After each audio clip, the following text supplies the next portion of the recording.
မင်္ဂလာပါခင်ဗျာဒီနေ့ပြုမှာတော့တစ်တန်တွက်နည်းတစ်တန်ဖွဲ့နည်းကိုပြန်လည်မျှဝေပေးပါမယ်ခင်ဗျာတစ်တန်တွက်ပြီးတစ်တန်ဖွဲ့ပြီးတစ်တွေကိုကာလပေါက်စီငွေစည်းပေါ်မူတည်ပြီးတော့ဘယ်လိုမျိုးတွက်ချက်ဝယ်ရမယ်ဆိုအစားဒီနေ့ပြုမှာပြန်လည်မျှဝေပေးပါမယ်ခင်ဗျာโอเคဒါဆိုရင်တော့တစ်ကိုဘယ်လိုမျိုးတွက်ရမယ်ဆိုအောင်ဗီဒီယိုလေးကိုအစားဆုံးကြည့်သွားလိုက်ပါဒီနေ့ပြုမှာတော့တွက်ပြပေးမယ့်တင်မျိုးစားတွေကတော့၄တစ်နဲ့၄နှစ်ပဲဖြစ်ပါတယ်၄တစ်နဲ့၄နှစ်ပဲတွက်ပြရဲဆိုပေမဲ့လည်းဒီတင်မျိုးစားနှစ်ခုကိုအခြေခံပြီးတော့ဥပမာထားပြီးတော့တခြားတင်မျိုးစားတွေကိုလည်းကိုယ်တိုင်ကိုယ်ကြကိုယ့်ရဲ့ဖုန်းထဲမှာရှိတဲ့ကဏ္ဍပေါင်းဆက်အပြင်မှာရှိတဲ့ကဏ္ဍပေါင်းဆက်တစ်ခုနဲ့ကိုယ်တိုင်ကိုယ်ကြပဲတွက်လို့ရနိုင်မှာဖြစ်ပါတယ်။ Okay ဒါဆိုရင်စလိုက်ရအောင်။တန်တွက်တော့မှဆိုရင်တော့စံနှုန်းတစ်ခုကိုအခြေခံပြီးတော့တွက်ရမှာဖြစ်ပါတယ်။တစ်တရမှာသတ်မှတ်ထားတဲ့ပေနဲ့သတ်မှတ်ထားတဲ့စံနှုန်းပဲဖြစ်ပါတယ်။ဒါကတော့9200ပေစံနှုန်းဖြစ်ပါတယ်။ဒါတလမပတ်လိုက်တစ်ချောင်းကပေချေ9200ဆိုရင်တော့ဒါတစ်တန်လို့သတ်မှတ်ထားတယ်ပေါ့နော်။တခြားအတင်မျိုးစားတွေလည်းဒီ9200ကိုအခြေခံပြီးတော့တွက်ရမှာဖြစ်ပါတယ်။ဒါဆိုရင်တွက်ကြည့်အောင်။တစ်တော့မယ်ဆိုရင်တော့ကိုတွက်မဲ့တရဲ့ဒုနဲ့ဖြတ်ကိုမြောက်ပြရမှာဖြစ်ပါတယ်။မြောက်ပြီးရမယ်ရလက်နဲ့ပေ9200ကိုတီးပြီးတော့စားပေးရမှာဖြစ်ပါတယ်။9200ဆိုတာတော့တစ်တန်မှာသတ်မှတ်ထားတဲ့စံနှုန်းပေဖြစ်ပါတယ်။ဒါဆိုရင်တွက်ကြည့်အောင်အရင်ဆုံးအနေနဲ့၄တစ်ကိုတွက်ကြည့်မယ်၄တစ်ဆိုတော့ဒူက1လက်မှာဖြက်က4လက်မှာဒါဆိုရင်4အမြောက်1ဆိုတော့ဒါဆိုရင်4အမြောက်1ဆိုတော့4တက်လီက4ပဲရပါတယ်4ကိုခဏမှတ်ထားလိုက်ပါမယ်တစ်တန်မှာတက်မှတ်ထားတဲ့စံနှုန်းက9200ပေဆိုတော့9200ပေကိုအရင်ဆုံးရေးလိုက်ပါမယ်ဘီယာနဲ့အစားဘီယာနဲ့ခုနဒူးနဲ့ပြတ်တဲ့မြောက်တဲ့ရလက်က4ဖြစ်ပါတယ်4နဲ့စားလိုက်မယ်ဆိုရင်တော့ပေ1800ရပါတယ်4တစ်လည်းဖြစ်တဲ့ပေအရှိက1800ဆိုရင်တော့သူ့ကိုဆွဲဆက်လိုက်မယ်ဆိုရင်ပေအရှိ1800ဆိုရင်တော့ဒါ၄တစ်တန်ပဲဖြစ်တယ်ပေါ့နော်တန်ဝက်လူချင်တယ်ဆိုရင်တော့အစား2နဲ့စားလိုက်မယ်ဆိုရင်တော့ပေ900ရမယ်၄တစ်လည်းဖြစ်တယ်ပေ900ဆိုရင်တော့ဒါ၄တစ်ရဲ့တန်ဝက်ပဲဖြစ်တယ်ပေါ့နော်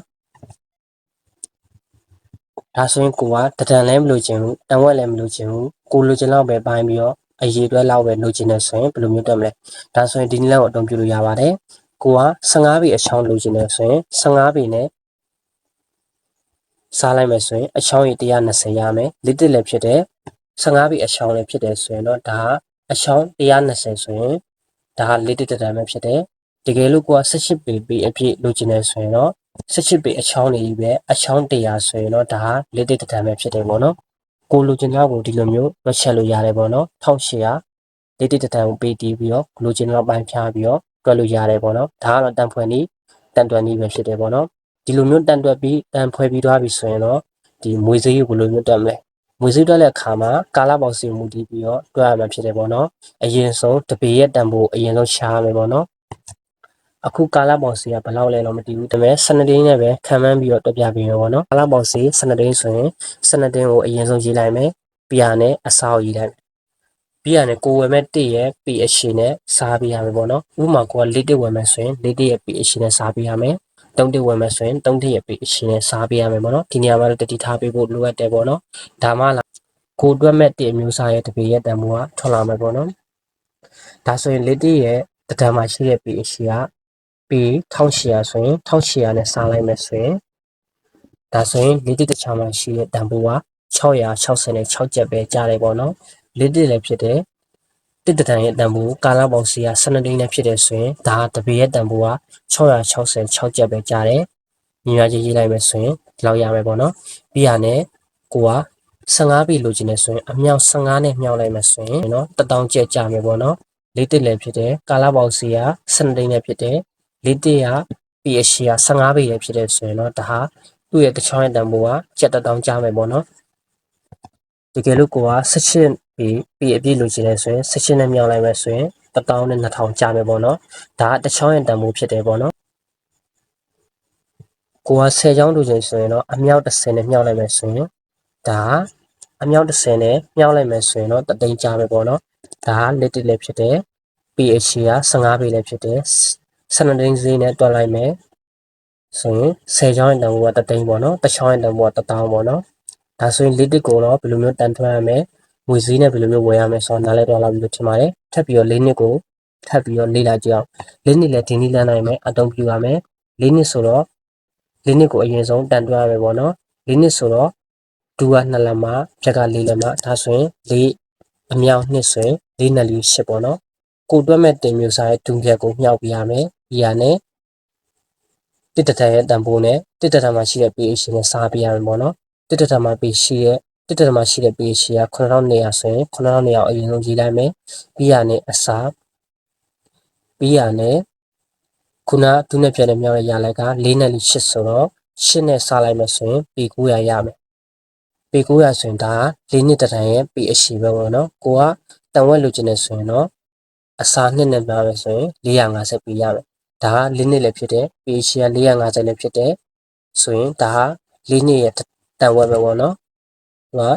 900ဆိုရင်တော့4နှစ်ရဲ့တထန်ပေါ့နော်ဒါတန်ဝက်ဆို450ပဲဖြစ်တယ်โอเคဒါဆိုရင်တော့4နှစ်ကိုလည်းဘယ်လိုမျိုးတန်ဖွင့်ရမလဲဆိုတော့တည်ပါပြီထပ်ပြီးတော့အသေးစိတ်ပြီးတော့ကြည့်ကြည့်နေဆိုရင်တော့အခုနောက်တိုင်းပဲအစားကိုက15ပေအပိုင်းဖြတ်လို့ကျင်နေဆိုရင်15နဲ့စားလိုက်ပဲဆိုရင်အချောင်း60လေးနှစ်လည်းဖြစ်တယ် pH က15ပေလည်းဖြစ်တယ်အချောင်းရ60ဆိုရင်တော့ဒါဟာလေးနှစ်ရဲ့တဒံပဲပေါ့နော်ကိုက18ပေလို့ကျင်18နဲ့စားလိုက်မှကျွန်တော်အချောင်း50ပဲရမယ်ပေါ့နော်ဒီလိုမျိုးပဲကိုကတူပဲတခြားတစ်တွေလည်းလိုကို9200အခြေခံပြီးတော့တွားရမှာဖြစ်တယ်ပေါ့နော်ဒါဆိုရင်တော့လေးနှစ်ကိုဘယ်လိုမျိုးတန်ဖွင့်ရမလဲဘယ်လိုမျိုးတွားရမယ်ဆိုတော့နားလည်တော့လောက်ပြီလို့ထင်ပါထပ်ပြီးတော့မွေစည်းနဲ့ဘယ်လိုမျိုးတွက်ကြည့်လို့ရမလဲကိုကတဒံလုံးလိုချင်နေဆိုရင်တော့ဘေးတစ်မျိုးစားမယ်ဆိုရင်ဒီတဒံကိုဘယ်လောက်ဆိုရင်12တင်းဆို12တင်းပေးလိုက်ကိုကတဒံမဟုတ်ဘူးတန်ဝက်ဒါမှမဟုတ်ရင်တန်ဝက်ကြော်လိုချင်နေဆိုရင်တော့တွန်းမှလာရမယ်ပေါ့နော်ဒါဆိုရင်ကာလပေါက်စီကဘယ်လောက်လဲမသိဘူးမဲ့12တင်းနဲ့ထားပြီးတော့ပြပေးမယ်12တင်းဆိုတော့12တင်းကိုအရင်ဆုံးရေးလိုက်မယ်ပြီးရတဲ့အစားကိုတွက်မဲ့တစ်တဒံမှာရှိတဲ့ pH နဲ့စားပြရမယ်အခုန4တင်းတဒံမှာရှိတဲ့ pH က1800ဆိုတော့1800နဲ့စားရတယ်အခုက4နှစ်ဆိုတော့ပြောင်းသွားပြီ4နှစ်တန်မှာရှိတဲ့ pH က900ပဲရှိတဲ့အတွက်900နဲ့စားပြရမယ်900နဲ့စားလိုက်မယ်ဆိုရင်တော့ဒါဟာ4နှစ်တပေရဲ့တန်ဖိုးကထွက်လာတယ်ပေါ့နော်အရင်ဆုံးတပေရဲ့တန်ဖိုးအရင်ဆုံးရှာဖြစ်ပါတယ်ပေါ့နော်ဒီ4နှစ်တပေရဲ့တန်ဖိုးက1330နဲ့3ကျပ်ပေါ့နော်ဒါက12သိန်းဈေးနဲ့ပဲတွက်ထားဖြစ်တယ်ပေါ့နော်ဒါတော့တတိထားပြီးဖို့လိုအပ်တယ်ပြီးရတယ်ကိုက15ပေအချောင်းလိုချင်တယ်ဆိုရင်တော့အမြောက်15နဲ့မြောက်လိုက်မယ်ဆိုရင်2000ကျမယ်တကယ်လို့က18ပေလိုချင်တယ်ဆိုရင်တော့အမြောက်18နဲ့မြောက်လိုက်မယ်ဆိုရင်တော့ဒါ2000နဲ့4000ကျမယ်ပေါ့နော်ကိုကတပေဈေးက1333ကျပ်ကိုက18ပေလိုချင်တယ်ဆိုရင်18နဲ့စား18နဲ့မြောက်လိုက်ရုံပဲပေါ့နော်ကိုက15ပေလိုချင်တယ်ဆိုရင်15နဲ့မြောက်လိုက်ရုံပဲဒါဆိုရင်ရှင်းသွားလိမ့်မယ်ဒါဆိုရင်15ပေလိုချင်တယ်ဆို15နဲ့မြောက်လိုက်တော့2000ကျတယ်ပြီးရတယ်ကိုက2000ကျတယ်ပေါ့နော်ဒါဒီ၄နှစ်တစ်ချောင်းရဲ့တန်ဖိုးပဲဖြစ်တယ်ပေါ့နော်12သိန်းစီ15ပေအရှိရဲ့တန်ဖိုးပဲဖြစ်တယ်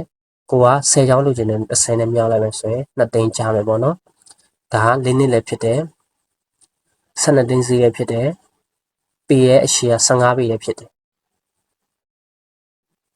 တစ်ချောင်းရဲ့တန်ဖိုးက2000 10ချောင်းရဲ့တန်ဖိုးက2သိန်းဖြစ်တယ်ပေါ့နော်ဒါဆိုရင်တော့၄နှစ်ကိုလည်းဘယ်လိုမျိုးတွက်ရမလဲဆိုတော့နားလည်တော့ပြီထင်ပါတယ်ဒီနေ့ဗီဒီယိုမှာတော့၄တစ်ကို၄နှစ်ကိုတန်ဖွယ်နည်းငွေစည်းတွက်နည်းကိုတွက်ပြပေးထားဖြစ်ပါတယ်နောက်တဲ့ဗီဒီယိုမှာလည်းထပ်ပြီးတော့တွက်ပြပေးမယ်ဖြစ်တဲ့အတွက်ဒီ channel လေးကို subscribe မလုပ်ရရင်နောက်တဲ့ဗီဒီယိုထပ်ကြည့်ရဖို့အတွက် subscribe နှိပ်ပြီးတော့စောင့်ကြည့်နိုင်ပါတယ်အားလုံးအဆင်ပြေကြပါစေ